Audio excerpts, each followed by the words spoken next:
Games in the role-playing game genre have long been enjoyed by gamers day in and day out for decades. For many years, gamers across the world, but mostly in Japan, have enjoyed hitting enemies with particle effects to level up so that they can hit bigger enemies in order to see larger numbers appear on the screen. Pretty much nothing I just said has anything to do with this video, because it's about goddamn Yume Nikki.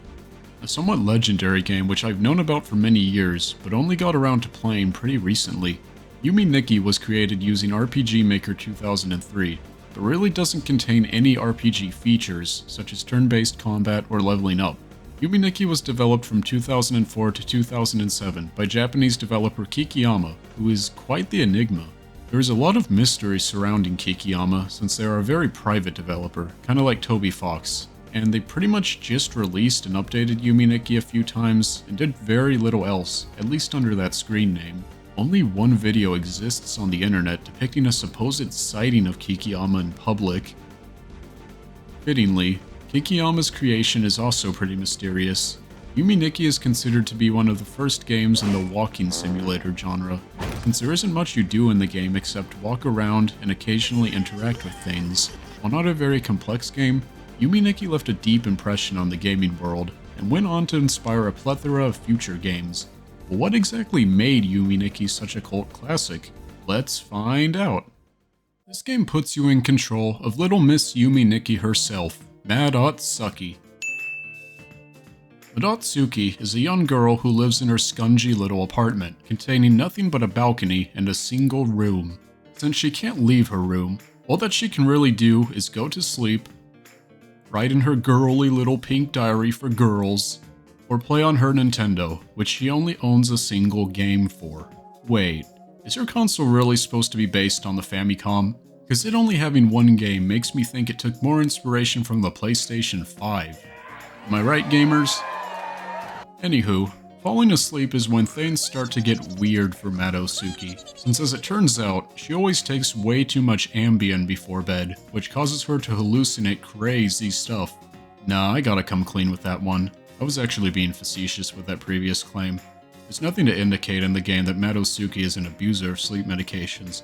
It was actually pretty rude of me to say otherwise. I apologize for my untruthfulness. What actually happens is that Madosuki is an avid lucid dreamer, and when she falls asleep, she finds herself in an alternate version of her bedroom, which she is actually capable of leaving. Through the door lies a place referred to as the Nexus.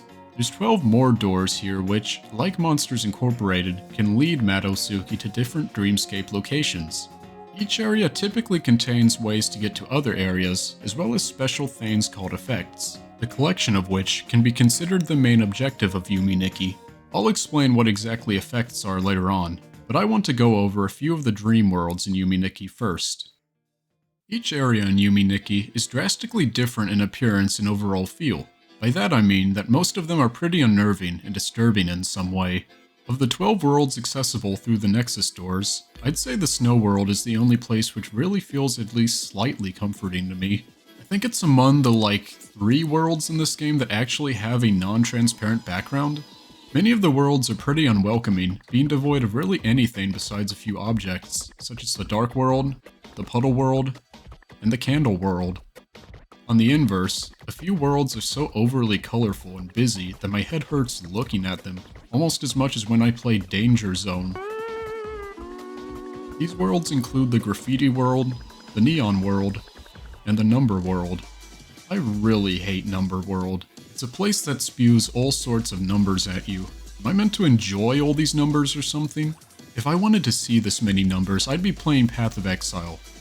I can appreciate Number World for one reason, however, since one of the apparently random strings of numbers seems to contain an Easter egg. There's a message hidden by the developer here. Can you see it? Let me zoom in just a bit. And there it is. This game was really ahead of its time. The block world is pretty confusing to navigate, and several locations within it can only be accessed by getting teleported by this hat and scarf wearing ghost. The eyeball world just freaks me out, mainly due to these kooky spooky ghosts which appear to be crying blood. Yikes. Of the 12 main worlds, my favorite would have to be the one known as the Shield Folk world. When I see its namesake inhabitants, I can't help but smile ear to ear. There's far more to explore than just these 12 worlds in Yume Nikki, for many of them contain ways to teleport to places called deeper worlds. Within these locations are where most of the game's more interesting characters and encounters can be found. There's no shortage of creeps and little critters to be ogled at in Madosuki's dreams. Some appear humanoid, while others are quite abstract. Regardless of how strange the dream world's inhabitants might appear, there's one thing that just about all of them have in common. They do absolutely nothing if you try to interact with them. Most creatures are really just meant to be set pieces that stare at you and occasionally verbally express their disappointment towards Madosuki's odd presidential voting history. Not all characters are completely static. Some stare at you but do so with malice in their hearts. I actually almost jumped the first time I saw this dude in the sewers. Of course, how could I talk about disturbing characters in Yume Nikki without mentioning the one that takes the cake for being creepy? I'm actually not referring to the ghost man. It's the girl that frightens me. Look at her devious side eye. She is definitely planning something morally dubious.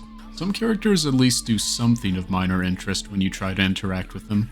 The inhabitants of the dream worlds modeled after the original Dragon Quest and Mother games spew more numbers at you. And when you try to talk to the people of the Dream Mall, they make distorted noises while fleeing from you, just like in real life. Yume Nikki has heaps of characters which appear imposing, but you can be relieved to know that none of them are capable of hurting you. Well, none besides the bird women, or Tori Ninjin. They could be considered this game's main antagonists. In their normal calm state, they'll wander around aimlessly, but once enraged, they'll pursue you and attempt to teleport you to Ohio if they get their grubby talons on you. Your options of dealing with Tori Ninjin are to either run away or call upon the aid of an effect. Effects are spread all across the dream worlds, and there are a total of 24 of them to collect. One effect can be used at a time, and they all change Madosuki's appearance in some way. About half of the effects do this and nothing else, but the rest also grant new abilities to Madosuki. The bicycle is probably the most generally useful effect, as it increases your movement speed, while the eye palm allows for teleportation back to the Dream Nexus. The cat effect allows for some greater interactivity with Yume Nikki's characters, since it can be used to attract them towards you. The lamp is required to see where you're going in the darker dream areas, and some areas actually require specific effects to be used in order to be accessed. As far as assisting against Tori Ninjin, the ghost handkerchief can be used to make yourself invisible to them, while the stoplight can be used to halt their movement. Probably the most interesting effect in Yume Nikki is the knife, as it unlocks Madosuki's inner bloodlust and lets her just straight up kill people. It completely changes the game's genre from a walking simulator to a walking with a knife and killing people simulator. Despite its power, the knife actually does nothing to Tori Ninjin, and stabbing the calm ones actually makes them angry. Seems like a bit of an overreaction if you ask me. Yume Nikki is a wild experience, but when it's all said and done, I think the question many people ask with it is, what did it all mean?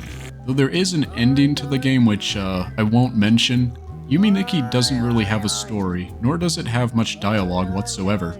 You kinda just have to piece together what Madosuki's real life is like based on what she sees in her dreams. There's plenty of theories out there, and rather than parrot them in this video, I'd like to share my own theory which I believe is quite original.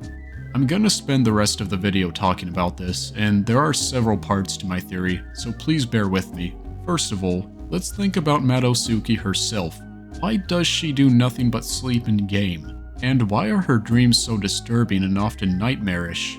One of shallow mind might say that she's clearly depressed, but I think it goes deeper.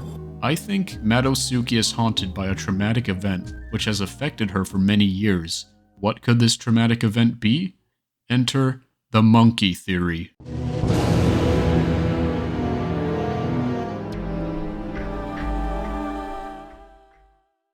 Some of the most common imagery within Madosuki's dreams are these Mesoamerican and indigenous designs. I think it's safe to say that Madosuki's dreams contain much more Mesoamerican imagery than the average person's dream. But why is that? If I had to guess, I'd just go with the obvious answer and say that she watched Road to El Dorado too many times and thought the characters were hot. But I'm getting a bit off topic here. Many of these designs seem to feature simian-esque creatures. The background for the Shield Folk world depicts two monkeys.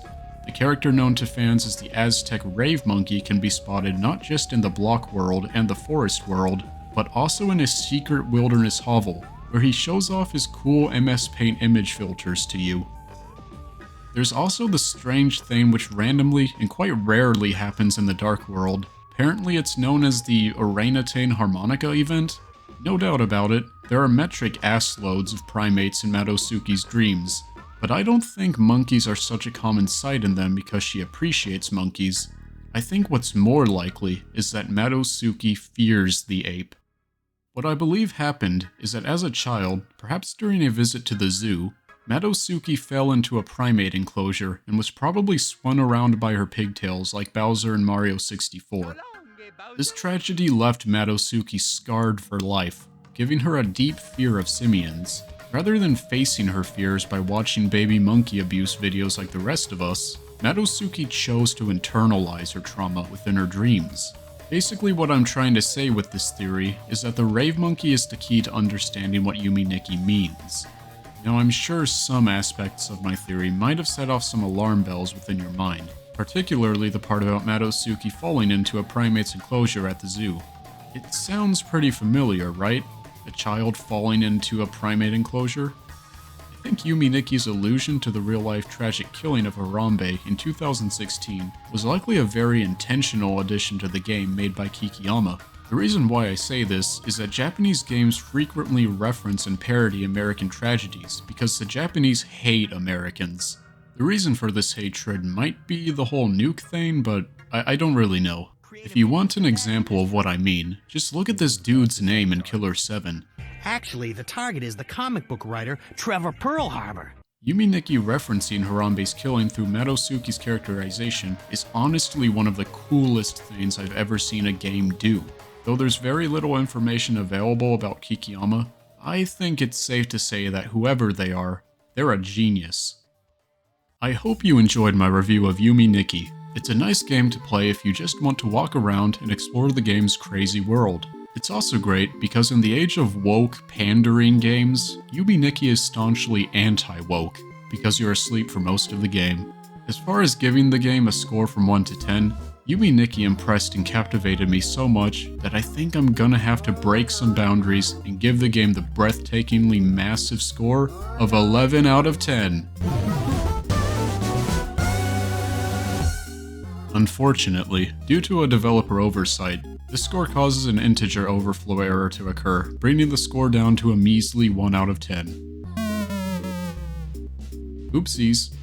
In any case, you can check out Yume Nikki for yourself on Steam, and it might be worth checking out some of the numerous Yume Nikki fan games and unofficial sequels, as well as the weird 3D remake they made of the game called Yume Nikki Dream Diary.